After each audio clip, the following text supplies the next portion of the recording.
Hemos estado hablando sobre cómo piensan los niños, niñas o adolescentes, y que las dos características con mayor relevancia para su participación en un proceso judicial son el pensamiento concreto y el egocéntrico. Sin embargo, es evidente que el cambio de la mente infantil a la adulta no es algo que sucede súbitamente o de golpe. También es evidente que estas características no son iguales en una niña de 5 años y una joven de 15. La transformación de la mente infantil a la mente adulta es un proceso gradual. La maduración neurológica en interacción con la experiencia va cambiando la mente humana, forjando cambios enormes entre una y otra. Consideramos importante poder comprender con mayor detalle este proceso con la finalidad de entender la necesidad de trato diferenciado que se requiere durante toda esta etapa de formación crítica en el ser humano. Es importante tener en mente que es un proceso gradual que tendrá cierta variación entre individuos. Si bien se pueden usar parámetros generales de edad, estos deben ser tomados como referentes que no son de aplicación estricta.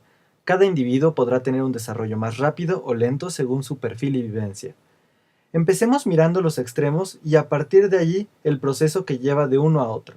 En el extremo infantil tenemos al bebé recién nacido hasta más o menos el primer año de vida. Durante este momento predominan las sensaciones sobre las ideas. El niño o niña siente su entorno y con relación a este tiene vivencias. Rápidamente empiezan a construirse ideas, pero están totalmente vinculadas a lo que siente. Desde esta etapa se perfilan las dos características que hemos discutido, el pensamiento egocéntrico y el concreto. En el caso del infante, la actividad mental es totalmente egocéntrica al grado que solo piensa lo que siente.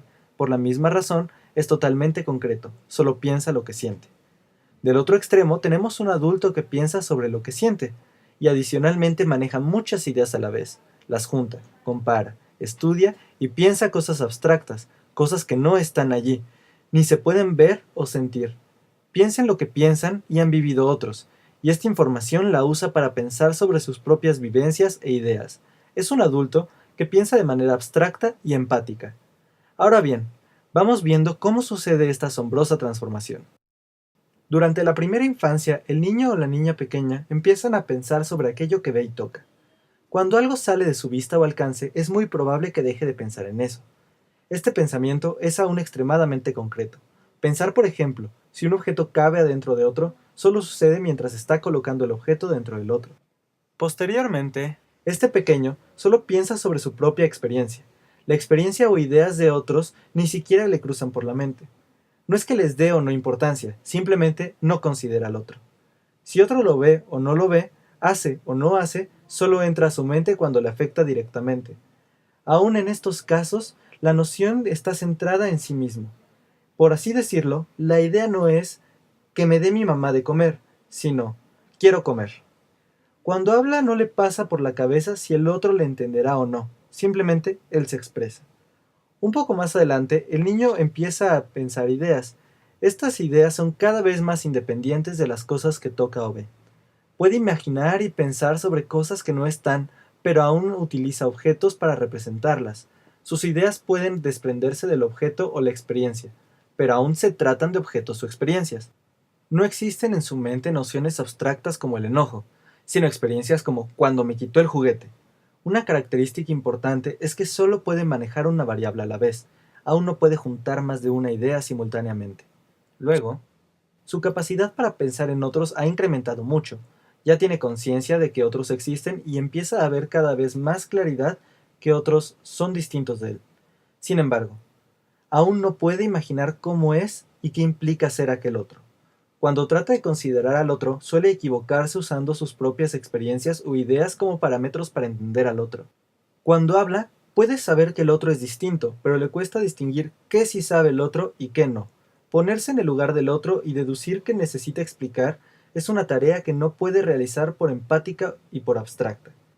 En las etapas anteriores a la adultez, los jóvenes ya pueden pensar sobre ideas, es decir, no solo piensan sobre objetos y experiencias, sino sobre ideas cada vez más abstractas.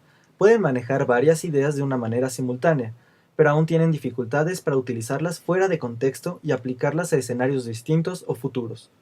Si bien tienen muchas más herramientas para pensar en lo que piensan y saben los otros, aún se equivocan mucho al hacer estas interpretaciones. Sus pensamientos usan ideas más abstractas, pero aún están fuertemente vinculadas a experiencias propias. Las ideas cobran sentido y relevancia según la relación que guardan con la vivencia propia. Así, Llegando a la vida adulta, continúa el desarrollo perfeccionando la capacidad de abstracción y pensamiento empático hasta entrados los 30 años de edad. El proceso es complejo, sutil y profundo, como se ha mencionado anteriormente. No es un proceso manipulable a voluntad, son las propias estructuras neuronales, estimuladas por la vivencia, que determinan cómo piensa el ser humano en distintas etapas de la vida. Observar este proceso ha llevado a muchos a preguntarse cómo puede acelerarse. Sin embargo, tal y como un niño necesita gatear y pararse antes de correr, el proceso de desarrollo cognitivo es secuencial. Cada avance logrado permite el próximo. Sin embargo, un fenómeno llamado regresión es común en momentos de estrés o angustia. Es un mecanismo de defensa en el que el ser humano parece regresar a un estado previo cuando se siente atacado o vulnerable. Una manera de entenderlo es que en situaciones difíciles la mente recurre a utilizar únicamente aquellas funciones y operaciones que ya tiene cabalmente dominadas, mismas que son más simples. Habilidades que están siendo aprendidas o aquellas de mayor sofisticación parecen ser anuladas temporalmente. Este fenómeno hace que a veces jóvenes o adultos manifiesten formas de pensar muy concretas o egocéntricas cuando están bajo estrés. Si el proceso es gradual, no corresponde a edades fijas, es complejo y además puede haber regresión, ¿cómo se puede saber cómo tratar al niño, niña o adolescente de acuerdo a su edad y grado de desarrollo? Por suerte no es tan complejo. El desarrollo cognitivo hace que un niño, niña o adolescente, con independencia de su edad cronológica, no pueda comprender pensamiento más abstracto o empático de su propio nivel. Sin embargo, todos comprenderán métodos que se basan en pensamiento concreto y egocéntrico. Como veremos más adelante, hay métodos de intervención con niños, niñas o adolescentes que usan referentes concretos y egocéntricos como base, permitiendo su aplicabilidad desde niños muy pequeños hasta adolescentes y tendrían utilidad incluso con adultos bajo condiciones de estrés.